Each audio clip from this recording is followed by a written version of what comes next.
아이들의 성인지 감수성은 이 아이들 연령대에 어떤 것들이 이루어져야 우리가 흔히 얘기하는 성인지 감수성을 가르칠 수 있을까? 요걸 이제 생각해 볼 텐데요. 우리가 성인지 감수성을 어떨 때, 성인지 감수성이 부족해. 성인지 감수성 교육을 해야 돼. 이런 이야기를 하던가요? 그러니까 성별에 있어서 우리가 이게 불균형하다던가 불평등하다던가 이런 것들이 내가 하는 행동, 내가 받은 행동 이런 것들을 인지하는 것들, 그렇죠? 그런 것들을 성인지 감수성 혹은 좀 넓게는 성에 대한 어떤 평등, 역할 그리고 다름에 대한 수용, 존중 이런 것까지를 다 포함을 하고 있습니다.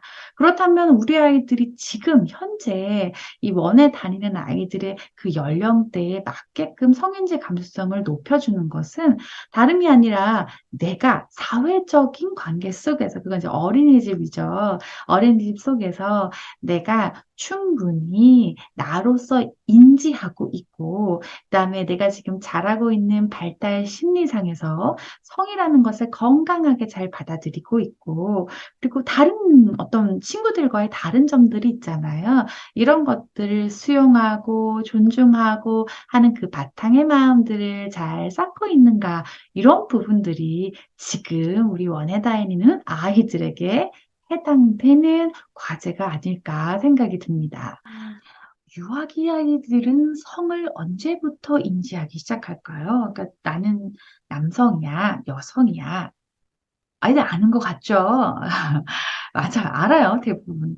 근데 아이들이 30개월, 36개월 이전에는 남자아이가 너 남자야, 여자야? 이렇게 물어봤을 때 남자야. 이렇게, 오, 잘 알고 있어. 그죠? 근데 아이가 이제 느닷없이, 선생님은 여자예요, 남자예요? 이렇게 물어볼 때가 있어요. 네. 그랬을 때 선생님은 여자야. 그러면 아이들이 간혹, 그럼 나도 여자 할래요. 처럼 선택하면 남자, 여자가 될 수 있다라고 생각하는 경우가 있습니다. 이게 30개월, 36개월 이전의 아이들의 모습이고요. 그때가 넘어가기 시작하면 조금 달라요. 아이들이 그때가 넘어가기 시작하면은, 남자야, 여자야는 확실하게 있어요. 야, 넌 여자해. 그럼 아이들이 어떻게 여자예요? 이런 식의 모습인데요.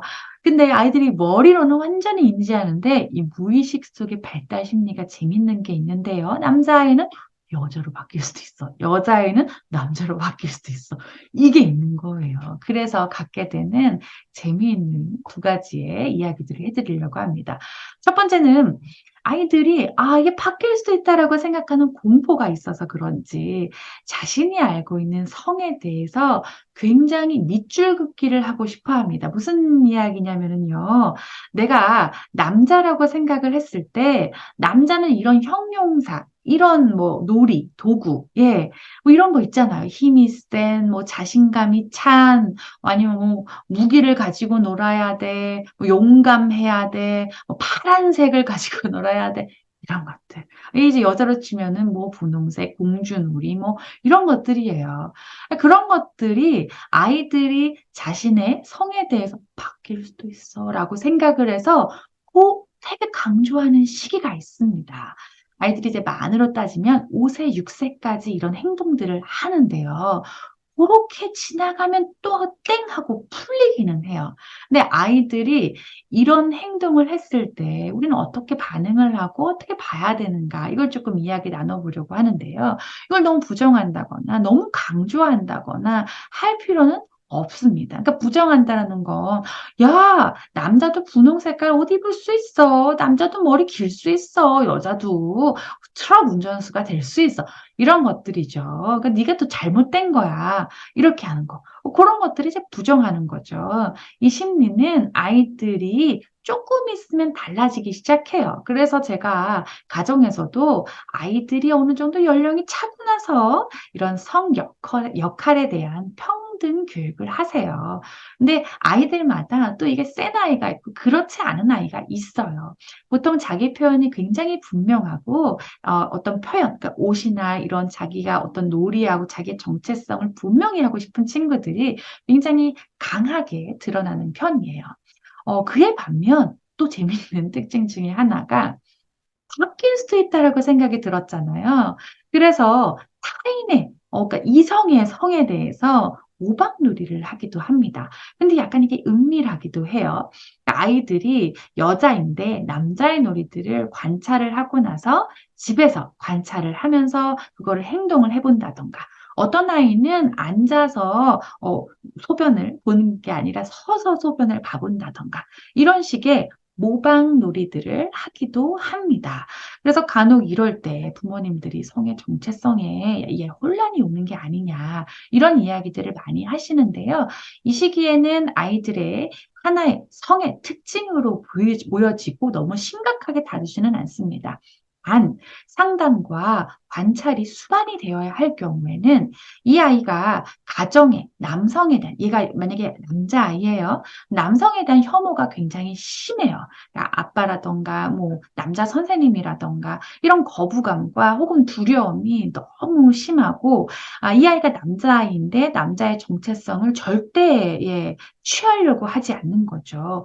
그럴 경우에는 상담과 이 아이의 관찰이 반드시 수반이 되어야 하는 경우로 꼽지만 그렇지 않은 경우에는 조금 더 관찰과 지속적인 기다림을 조금 요구하는 편입니다.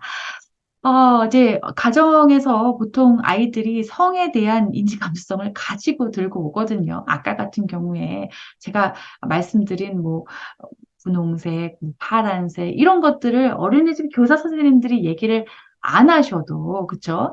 예, 아이들 사이에서 너 왜 분홍색 가지고 놀아? 남잔데 이렇게 이야기를 하잖아요. 그러니까 가지고 오기도 해요. 가지고 오기도 하는데 이럴 경우 어린이집에서 이것을 어떻게 지도하고 방향을 이끌어 갈 것인가. 제가 아까 이거를 더 강조하지는 말라고 이야기를 했어요. 그쵸? 부정하지도 말라고 이야기를 드렸고요. 강조하지도 말라고 이야기를 드렸습니다. 이게 뭐냐면 얘가 샤를라 치마를 좋아하고 공주놀이를 좋아한다고 해서 어머 우리 공주 막 이런 거 있잖아요. 핑크지 너는 뭐 이런 거. 이런 식으로 강조하지 말아달라는 거예요. 남자애도 마찬가지입니다. 이 아이가 그거에 대한 발달 시기를 지나고는 있지만 선생님으로부터 누군가로부터 이 정체성을 너무 이렇게 고정화하다 보면 자신에 의해서 고정화되는 게 아니에요. 이렇게 생각을 하시거든요. 아닙니다. 제가 말씀을 드렸잖아요. 이건 발달 심리상으로 이 아이가 그 심리상에 살고 있기 때문에 그런 거지 이 아이가 완전히 그런 애는 아니라는 거죠. 근데 선생님에 의해서 가정에 의해서 나는 그런 애구나라고 판단이 돼버리면 안 되겠죠. 성인지라는 건 우리가 이제 많은 성에 대해서 모토로 내세우는 게 나는 나처럼 이런 거잖아요. 나처럼 살아가는 어떤 인지 감수성을 길러주는 건데 그런 이야기들이 들어가면 안 되겠죠. 때문에 그럴 때는 그냥 있는 그대로 예를 들어 아이가 자랑을 해요. 선생님 나 오늘 공주 치마 입고 왔어요 라고 얘기했을 때 얘가 좋아하는 거니까 우리 공주가 그랬구나 공주 치마를 입고 왔구나 너는 이게 마음에 드니? 라고 물어보고 아이가 마음에 든다고 하면 그렇구나. 네가 마음에 든다 그러니까 선생님도 좋다. 마음에 드는 옷을 입었을 때 기분이 좋지. 이런 정도로만 표현을 해주시면 될 것 같아요. 예, 아이가 뭐 남자친구가 힘이 세다라는 걸 자꾸 자랑하면서 선생님 저 이것도 들 수 있어요. 선생님 저 이거 멀리까지 뭐 던질 수 있어요. 라고 했을 때 와 진짜 힘세. 와 남자 이렇게 이야기를 하는 게 아니라 그냥 있는 그대로 사진 찍듯이 설명해 주시면 되는 거예요. 네가 목표한 만큼 저기까지 던져야 돼 생각했는데 거기까지 던진 거야? 그런 거야? 와, 그러면 그럴 때 기쁨이 있지. 어머, 흐뭇하겠다. 이런 정도.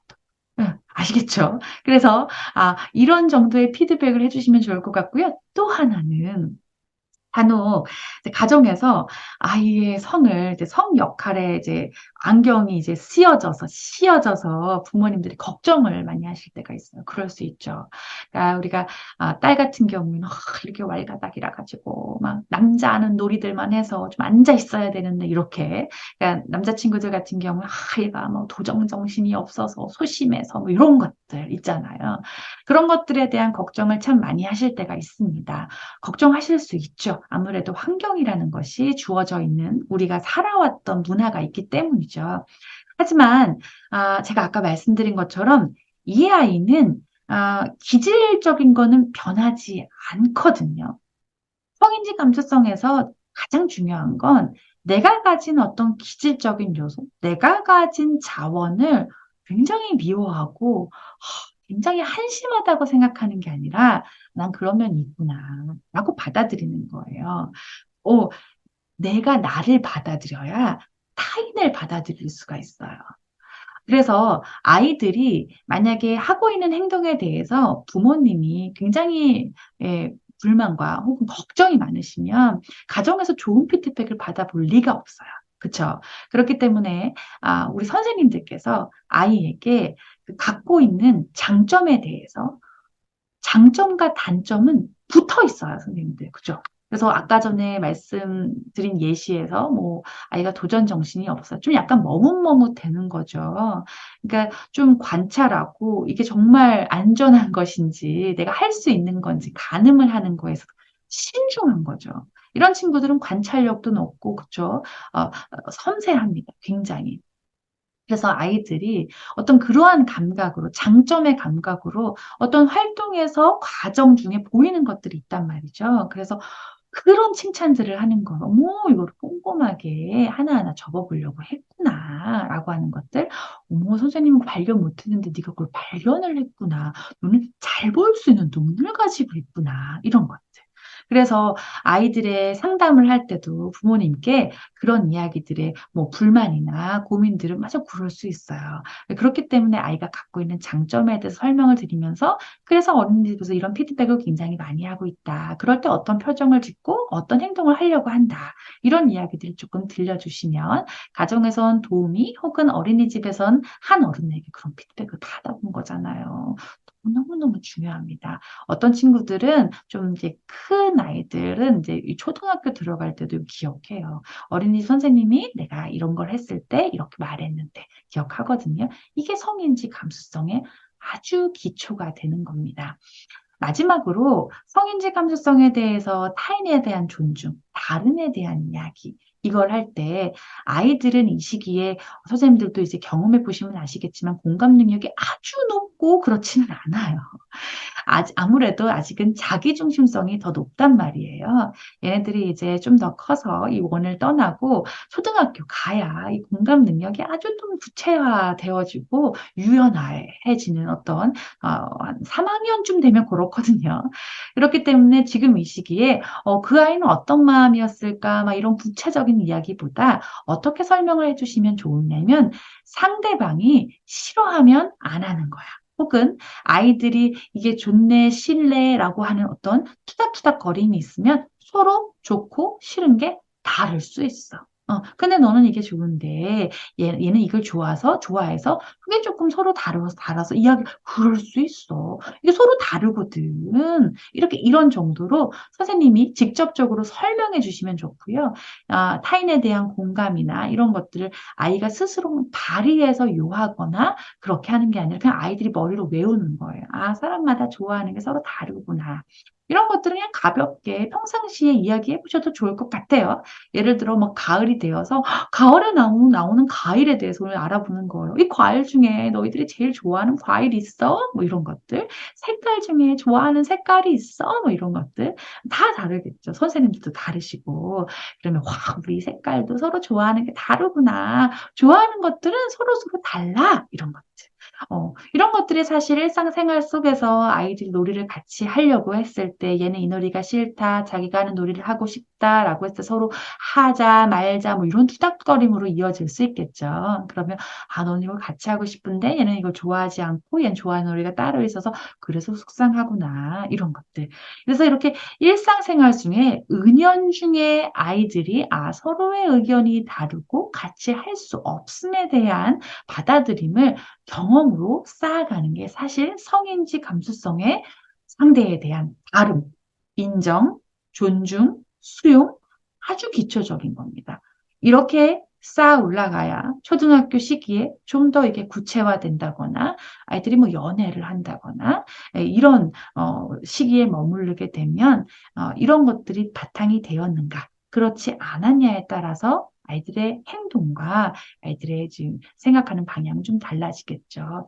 제가 그래서 말씀드린 것들 한 번씩 짚어 가보시면서 네, 아이들에게 지금 우리 원에 있는 아이들에게 내가 잘하고 있는지 혹은 이 얘기는 좀 줄여야겠다라고 생각을 하시면 그런 밸런스를 맞춰서 성인지 감수성이 건강하게 자라나는 원으로 가시면 좋을 것 같습니다.